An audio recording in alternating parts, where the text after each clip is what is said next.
प्रिय मित्रों, स्वागत है आपका आपके अपने चैनल स्टडी विद प्रदीप पे। किंगडम मोनेरा आज हम लोग पढ़ने वाले हैं। किंगडम मोनेरा के पहले हम लोगों ने डिस्कस कर लिया था बायोलॉजिकल क्लासिफिकेशन में two kingdom system classification. Two kingdom system classification का ड्रॉबैक मैंने आपको बता दिया था। उसके बाद 5 किंगडम सिस्टम क्लासिफिकेशन को डिस्कस किया था। फिर 5 किंगडम सिस्टम क्लासिफिकेशन के कुछ ड्रॉबैक थे, उसको भी मैंने आपको बता दिया था। 5 किंगडम सिस्टम क्लासिफिकेशन का जो फर्स्ट किंगडम सिस्टम क्लासिफिकेशन है, जिसका नाम है मोनेरा किंगडम। मोनेरा के अंतर्गत सभी प्रोकैरियोटिक ऑर्गेनिज्म आते हैं, तो इसके बारे में हम लोग डिस्कस करने वाले पूरा मोनेरा किंगडम में। मोनेरा किंगडम का ये फर्स्ट पार्ट है। इसके बाद सेकंड पार्ट, थर्ड पार्ट, आपके 2 पार्ट और आएंगे, जिसमें हम लोग पूरे बैक्टीरिया, यू बैक्टीरिया और उसके बाद आपके जो है क्या कहते हैं माइकोप्लाज्मा, रैकेट्स इत्यादि को कंप्लीट करने वाले हैं। और यहाँ पे आज ब्रीफ जानकारी है मोनेरा किंगडम की। शेप, साइज इत्यादि चीज़ों के बारे में हम लोग यहाँ पे डिस्कस करने वाले हैं। आप वीडियो में लास्ट तक बने रहेंगे तो आपको बहुत सारी काम की चीज़ें मिलने वाली। चाहे आप नीट के स्टूडेंट हैं या आप टीजीटी पीजीटी की तैयारी कर रहे हैं, आप सबके लिए बहुत महत्वपूर्ण है। क्लास 11th के स्टूडेंट के लिए महत्वपूर्ण है ये। क्लास 11th वालों के लिए महत्वपूर्ण है। यदि आप नीट की प्रिपरेशन कर रहे हैं या टीजीटी पीजीटी की प्रिपरेशन कर रहे हैं, तो बायोलॉजिकल क्लासिफिकेशन से लगातार क्वेश्चन पूछे जाते हैं, बहुत ज़्यादा क्वेश्चन पूछे जाते हैं। लास्ट में हम लोग पढ़ेंगे यहाँ पे फ्लैजिलेशन, जिस टॉपिक से बहुत ज़्यादा प्रश्न पूछा जाता है, तो फ्लैजिलेशन भी आज ही की टॉपिक में इंक्लूड किया गया है। तो एक ही रिक्वेस्ट है, वीडियो को पूरा देखिएगा, जिससे आने वाली चीज़ें आपके बहुत आसानी से समझ में आ जाएँ। चलिए स्टार्ट करते हैं इस वीडियो को। उसके पहले अगर आप चैनल पर नए हैं तो चैनल को सब्सक्राइब कर लीजिए और अपने दोस्तों को शेयर करना ना भूलें। स्टडी विद प्रदीप और बायो स्टडी पॉइंट, ये दोनों चैनल आप ही के हैं, आप जानते हैं, आप ही का चैनल है। तो आप इस चैनल को जितना ज़्यादा सपोर्ट करेंगे, जितना प्रमोट करेंगे, उतना आपका बेनिफिट होने वाला है। चलिए स्टार्ट करते हैं। Kingdom Monera. The kingdom Monera include the most ancient the smallest prokaryote. इसके अंतर्गत सिर्फ आपको इतना रखना है, किंगडम मोनेरा के अंतर्गत कौन आते हैं? प्रोकैरियोटिक ऑर्गेनिज्म आते हैं। आपका मेन पॉइंट यही है। जैसे जब हम लोग ब्रीफ स्टडी करते हैं, तो वहाँ पे व्हाइट बोर्ड वगैरह पे वो यही लिख देते हैं कि किंगडम मोनेरा इंक्लूड प्रोकैरियोट, ठीक है। अब चूँकि नोट्स वाली क्लास कर रहे हैं, तो नोट्स वाली क्लास में सब कुछ लिखा रहता है, चूँकि यही पीडीएफ आपको सेंड किया जाता है। अगर आपको पीडीएफ नहीं मिलता तो आप इस नंबर पर व्हाट्सअप करके हमसे जुड़ सकते हैं 8004109989 पे। ये टेलीग्राम का भी नंबर है। इस टेलीग्राम के नंबर पर आप हम सर्च करेंगे। अगर ये नहीं मिलता है तो स्टडी विद प्रदीप डाल के ढूंढिए, जरूर मिलेगा। और आप चैनल को सब्सक्राइब कर लेंगे तो आपको ये नोट्स भेजा जाता है, ठीक है। तो बात यहाँ पर हो रही थी कि मोनेरा किंगडम के अंतर्गत जो है कौन आते हैं? प्रोकैरियोटिक ऑर्गेनिज्म आते हैं। कौन? प्रोकैरियोटिक ऑर्गेनिज्म आते हैं, ठीक। अब the Monera is also known as Prokaryota, इसीलिए हम लोग मोनेरा को क्या कहते हैं? प्रोकैरियोटा कहते हैं। प्रो मीन्स होता है बिफोर और कैरियन मीन्स होता है न्यूक्लियस, यानी न्यूक्लियस के आने से पहले के जो ऑर्गेनिज्म हैं, उन ऑर्गेनिज्म को हम लोग क्या कहते हैं? प्रोकैरियोटिक ऑर्गेनिज्म कहते हैं, ठीक। The term prokaryote means, term prokaryote का मतलब क्या होता है? बिफोर द न्यूक्लियस, न्यूक्लियस आने से पहले। प्रोकैरियोट का मतलब क्या होता है? आपसे ये प्रश्न पूछा गया है नीट के एग्जाम में। नीट के एग्जाम में पूछा गया था कि प्रोकैरियोट का मीन्स क्या होता है, तो आप बताएंगे कि प्रोकैरियोट की मीनिंग होती है कि एक सेकेंड, हाँ, बिफोर द न्यूक्लियस, न्यूक्लियस से पहले, ठीक है। तो the term prokaryote means before the nucleus. क्या होता है? बिफोर द न्यूक्लियस, यानी न्यूक्लियस से पहले। That means these organism lack the true nucleus. इसका मतलब यह होता है कि जो ऑर्गेनिज्म होते हैं वो लैक मतलब होता है नहीं रखते हैं, या नहीं पाया जाता है, या कम होता है, ख़त्म होता है, जो भी कह लें आप। लैक मतलब होता है कमी। तो लैक द ट्रू न्यूक्लियस, इनके पास ट्रू न्यूक्लियस की कमी होती है, यानी सत्य न्यूक्लियस नहीं पाए जाते हैं। क्या नहीं पाए जाते हैं? सत्य न्यूक्लियस नहीं पाए जाते हैं। क्लियर है? यानी मोनेरा किंगडम के अंतर्गत प्रोकैरियोटिक ऑर्गेनिज्म आते हैं, और यह प्रोकैरियोटिक ऑर्गेनिज्म ऐसे ऑर्गेनिज्म को कहते हैं जिसमें न्यूक्लियस नहीं पाया जाता है। अतः प्रोकैरियोट की मीनिंग क्या होती है? Before the nucleus. ये पॉइंट आप मेंशन कर लेंगे, याद कर लेंगे, चाहे आप क्लास 11th को हों, या आप नीट स्टूडेंट हों, या आप टीजीटी पीजीटी को हों, तो ये पॉइंट आप पूरी तरह से लर्न करके रखेंगे। The kingdom Monera include, kingdom Monera के अंतर्गत कौन आते हैं? बैक्टीरिया आती है, ठीक है। साइनोबैक्टीरिया, जिसे ब्लू ग्रीन एल्गी कहते हैं। तो आपसे बहुत ज़्यादा कंपटीशन में पूछा जाने वाला प्रश्न ये है, हालांकि नीट वगैरह में भी पूछा जाता है। अगर आप कभी कंपटीशन देने जाएंगे, जैसे मान लेते हैं सेंट्रल यूनिवर्सिटी में एडमिशन के लिए, ग्रेजुएशन वगैरह के एडमिशन के लिए जाते हैं, तो वहाँ से आपको ये बहुत ज़्यादा पूछे जाने वाला प्रश्न है। आप KBS वगैरह के एग्जाम कभी दिए होंगे तो आप देखे होंगे, क्लास 11th वाले स्टूडेंट की चर्चा हो रही है, तो बहुत ज़्यादा पूछे जाना प्रश्न है। और जो अब आप कंपटीशन टेट वगैरह दिए होंगे, तो जो हायर एजुकेशन वाले हैं टेट वगैरह दिए होंगे, तो उसमें भी पूछे जाने वाला सबसे ज़्यादा प्रश्न ये है विज्ञान से। क्या, साइनोबैक्टीरिया। साइनोबैक्टीरिया क्या कहते हैं, बी ब्लू ग्रीन एल्गी, इसे BGA भी कहा जाता है। क्या कहते हैं, BGA। अक्सर क्या होता है बड़े एग्जाम में BGA दे के छोड़ देता है, बी मतलब होता है ब्लू ग्रीन एल्गी। क्लियर है। तो इसके अंतर्गत कौन आते हैं, बैक्टीरिया आता है, साइनोबैक्टीरिया आता है, आर्की बैक्टीरिया आते हैं। कौन आते हैं, आर्की बैक्टीरिया आती हैं, आर्ची बैक्टीरिया कहते हैं कुछ लोग आर्की बैक्टीरिया, तो आर्ची बैक्टीरिया आते हैं। And small group like mycoplasma, कुछ माइकोप्लाज्मा होते हैं, रेकिट्स होते हैं, एक्टिनोमाइसीज होते हैं। इन सब के बारे में हम लोग एक करके एक्टिनोमाइसिटीज होते हैं, तो इन सब के बारे में एक एक करके चर्चा करेंगे, सबके बारे में पढ़ेंगे। आज हम लोग बैक्टीरिया के ब्रीफ डिस्कशन करने वाले हैं, बैक्टीरिया के बारे में। लास्ट में फ्लैजिलेशन पढ़ेंगे। फ्लैजिलेशन आपको पता है, फ्लैजिलेशन से टीजीटी पीजीटी में बहुत ज़्यादा प्रश्न पूछा गया है। अगर आप फ्लैजिलेशन को उठा करके देखेंगे, सीलिया एंड फ्लैजिला से प्रश्न आपके बहुत ज़्यादा पूछे गए हैं। तो मैं आपसे कहूँगा वीडियो को पूरा देख के जाइएगा, आपको बहुत ज़्यादा बेनिफिट होने वाली है। ठीक है, आगे बढ़ जाए बैक्टीरिया में। तो बैक्टीरिया आर माइन्यूट। बैक्टीरिया कैसे होते हैं, माइन्यूट होते हैं, मतलब सूक्ष्म होते हैं। यूनिसेलुलर, एक कोशिकीय होते हैं, एक एक चीज़ों को देखते हैं। माइन्यूट मतलब सूक्ष्म होते हैं, यूनिसेलुलर मतलब एक कोशिकीय होते हैं, माइक्रोस्कोपिक मतलब नेकेड आई से सीन नहीं होते, माइक्रोस्कोप से दिखाई पड़ते हैं। सिंपल अनडिफरेंशिएटेड प्रोकैरियोटिक ऑर्गेनिज्म, यह सिंपल होते हैं और अनडिफरेंशिएटेड होते हैं। ठीक है, प्रोकैरियोटिक होते हैं। which are usually identified by their specific activities and not by general appearance।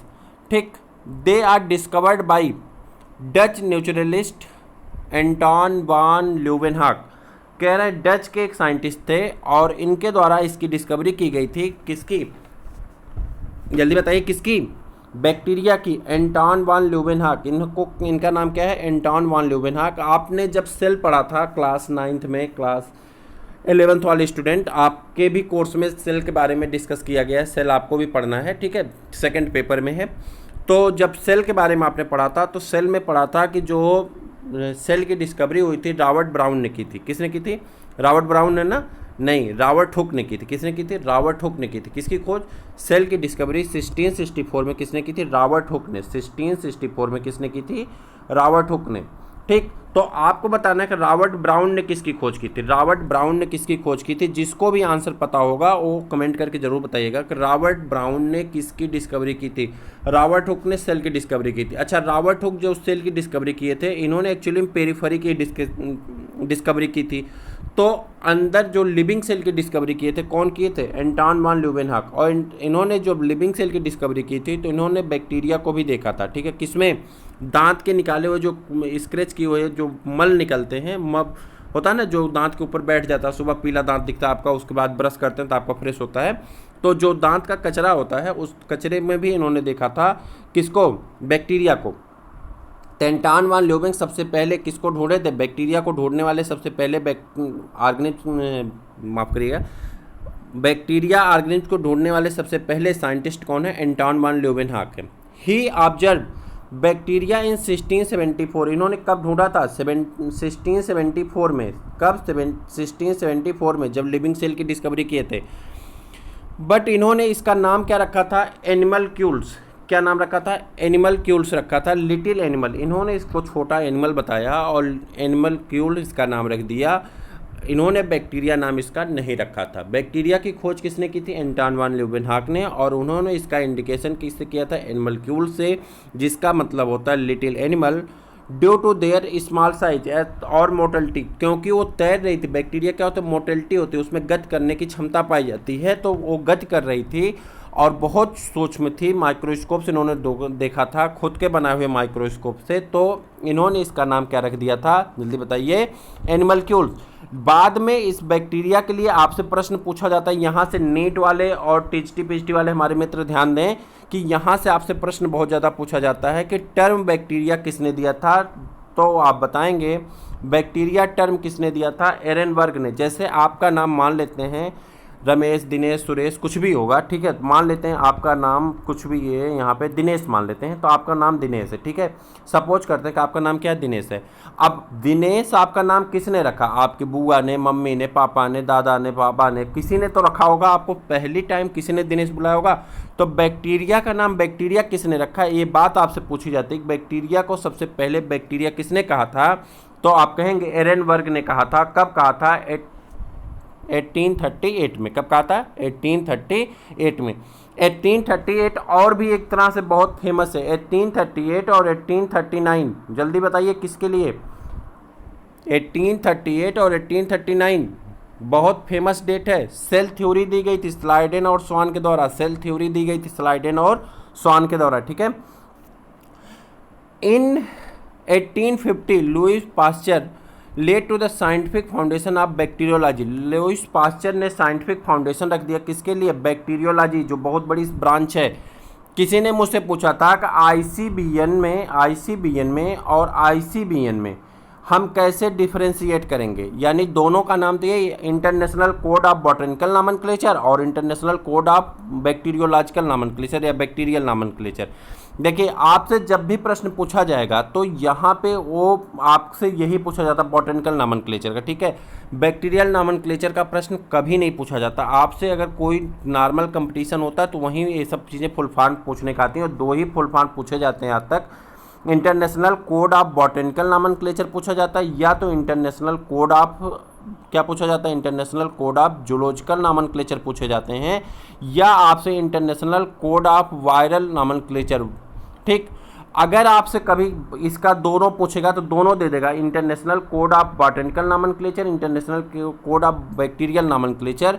तो नीचे ऑप्शन में बोथ ऑप्शन करके दिया रहेगा, तो आप बोथ में से कोई लिख देंगे, बोथ में आपको टिक करना होगा, आपका सही हो जाता है। हालांकि कभी कंपटीशन में ऐसा प्रश्न नहीं आता है जिस प्रश्न का एक्सेप्शन हो, ठीक है, क्योंकि बच्चे कोर्ट जाएंगे तो बवाल होगा, और हर बार ऐसा होता आया है। तो इसलिए कभी भी आपसे प्रश्न जो भी पूछा जाएगा आईसीबीएन करके पूछा जाएगा, तो आपको बॉटनिकल नामनक्लेचर बताना। चलिए, यहाँ पे बात आई थी, क्वेश्चन कोई पूछा था तो मैं आपको बता दे रहा हूँ। In 1850 Louis Pasteur led the scientific foundation of bacteriology.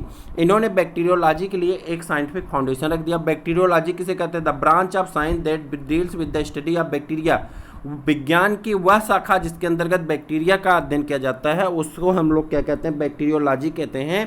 Bye developing culture technique and method of the sterilization, जिसके अंतर्गत उसके हम कल्चर तकनीकी के बारे में समझते हैं, उसके स्टेरिलाइजेशन के बारे में समझते हैं, तो इन सभी चीज़ों के बारे में समझने का प्रयास करते हैं। General characteristic feature of bacteria, यानी जनरल कैरेक्टर क्या है बैक्टीरिया को, उसको पढ़ लेते हैं। सबसे पहले पढ़ेंगे बैक्टीरियम अकरेंस। अकरेंस मतलब होता है पाया जाना, कहाँ पे पाई जाती है बैक्टीरिया। तो बैक्टीरिया क्या है? विश्वव्यापी है। इसे क्या कहते हैं हिंदी में? क्या कहते हैं? विश्वव्यापी, या इसे कहते हैं ब्रह्मांड में पाया जाने वाला जीव है।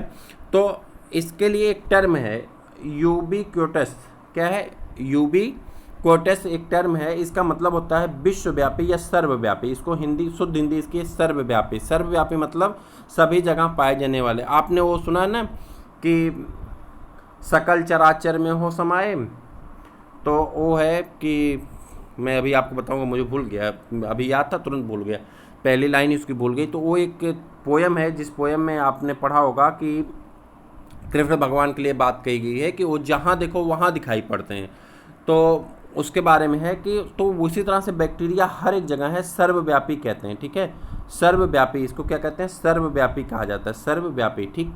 सर्वव्यापी मतलब होता है सब जगह पे उपस्थित, ठीक। That means they occurs everywhere, anywhere and everywhere. ये सब जगह और सभी जगह पाए जाते हैं, ठीक है। इन वाटर, वाटर में पाए जाते हैं। इन सॉइल, सभी जगह पाए जाते हैं, ठीक है। Some bacteria are thermophilic. ये पॉइंट याद करिएगा, अंडरलाइन नहीं हो पाई, इसे बोल्ड नहीं कर पाए हम। थर्मोफिलिक बैक्टीरिया, कुछ बैक्टीरिया ऐसी होती हैं जो थर्मोफिलिक होती हैं, ठीक है। एक होता है थर्मोफिलिक और फिलिक और फोबिक। फिलिक मतलब होता है लविंग। अगर किसी टर्म में फिलिक लगा है, ठीक है, तो उसका मतलब होता है लव। वो किसके है? लब से संबंधित। किससे? दिल से, लब से, जो भी आप बनाते हैं, ठीक है, दिल से संबंधित है। तो ये है थर्मोफिलिक, यानी गर्म। थर्मो में से होता है हीट, और फिलिक मतलब लब, यानी गर्मी को प्यार करने वाला है। कुछ बैक्टीरिया ऐसी हैं कि उसके लिए टर्म तो दूसरा यूज होता है, लेकिन थर्मोफोबिक हम कह सकते हैं, तो गर्मी से वो भाग जाता है, लेकिन थर्मो के लगाएंगे तो गलत हो जाएगा। इसलिए थर्मोफिलिक बैक्टीरिया किस बैक्टीरिया कहते हैं? ये टर्म आप याद कर लीजिएगा, अंडरलाइन कर लीजिएगा। Thermophilic bacteria can withstand the temperature up to the 78 degree centigrade. अगर टेम्परेचर 78 डिग्री सेंटीग्रेड तक भी पहुंच जाता है तो भी ये बैक्टीरिया मरने वाली नहीं, यानी ये ग्रो कर जाएंगी, ग्रो करती रहेंगी। Whereas जबकि कुछ while some are the साइक्रोफिलिक।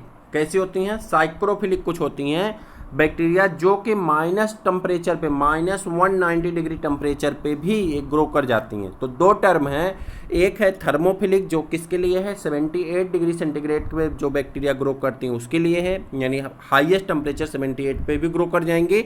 और कुछ ऐसी बैक्टीरिया होती हैं जिसके लिए साइक्रोफिलिक टर्म है। तो साइक्रोफिलिक टर्म की बैक्टीरिया जो होती हैं वो -190 डिग्री सेंटीग्रेड पे भी ग्रो करती हैं, -190 डिग्री सेंटीग्रेड पे ग्रो करती हैं। क्लियर है?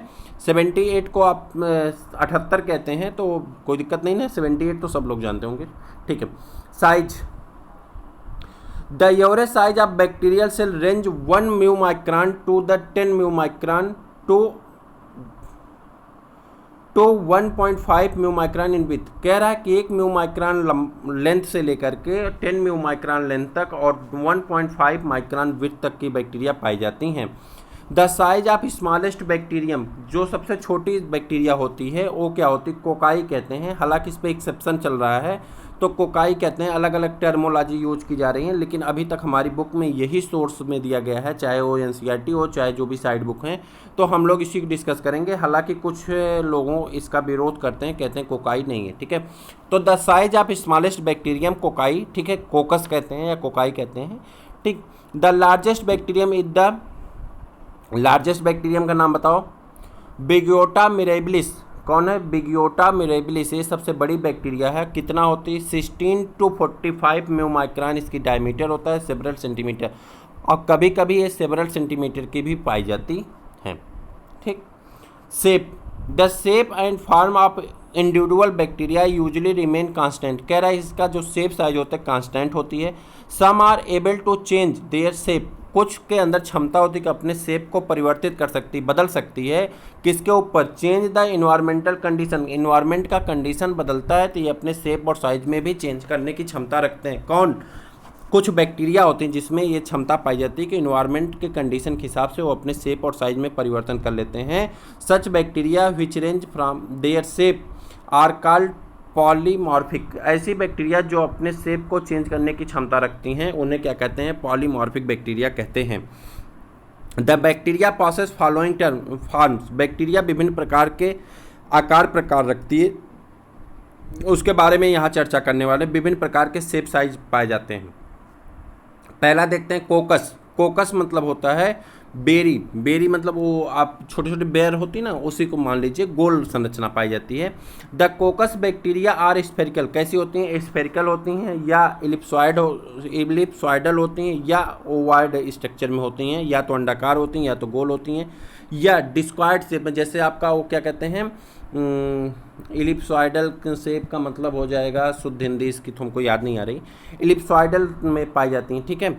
जैसे आपका डिश एंटीना होता है तो उसको शुद्ध हिंदी क्या कहते हैं हमको याद नहीं आ रहा है, तो ठीक है।